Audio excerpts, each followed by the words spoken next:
కాశీకి ఒక ఫోటో ఉంది, నేను పెడతాను ఇన్స్టాగ్రామ్లో. రాత్రి రేట్ ఎంత?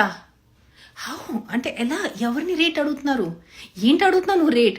నీకు తినే పరిస్థితి లేదు, నా రేట్ ఏం పడుతావు నువ్వు? నేను కాశీలో మంచి బొట్టు ఉన్నాను, దేవి బట్లులో ఉన్నాను. మామూలుగా అంటే వీళ్ళు కొత్త స్టార్ట్ చేశారు బట్టలు గురించి, పెద్ద డిస్కషన్ స్టార్ట్ చేశారు. నేను అసలు అలాంటి బట్టలు వేసుకోనున్నా. నేను కాశీలో ఫుల్ ఇక్కడి నుంచి కవర్డ్ ఎర్ర బట్టలులో దేవి అమ్మవారు బట్టలులో బొట్టు పెట్టుకుని ఉంటే నీ నైట్ రేట్ ఎంత నాకు అడుగుతున్నారు? ఇది no this is not right, ఇది కరెక్ట్ కాదు అస్సలు. అంటే there is no way we can give any explanation to this. Please understand. నిజంగా చెప్తున్నాను. జస్ట్ ఈ అందరితో మీరు షేర్ చేయండి, ఆడవాళ్ళు మగాళ్ళు. ఇన్స్టాగ్రామ్లో, సోషల్ మీడియాలో, యూట్యూబ్లో వెళ్ళి బూతలు పెట్టడం జనాల్ని మానేయండి. This is just showing your frustration.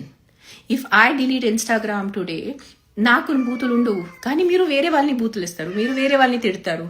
మీరు మీ తిట్టులు ఆగరు, అర్థమైందా? It is not. ఈరోజు నాకు తిడుతున్నారు, రేపు ఇంకో వ్యక్తిని తిడతారు, మొన్న ఇంకొక మగాల్ని తిడతారు, మళ్ళీ ఎల్లుండి ఇంకొక ఆడవాళ్ళని తిడతారు. సో మీ తిట్టులు నా గురించి కాదు, మీ తిట్టులు మీ గురించి ఆపండి. ఆల్రెడీ మనం కలియుగంలో ఉన్నారు, ఆల్రెడీ కాలం మంచిది కాదు.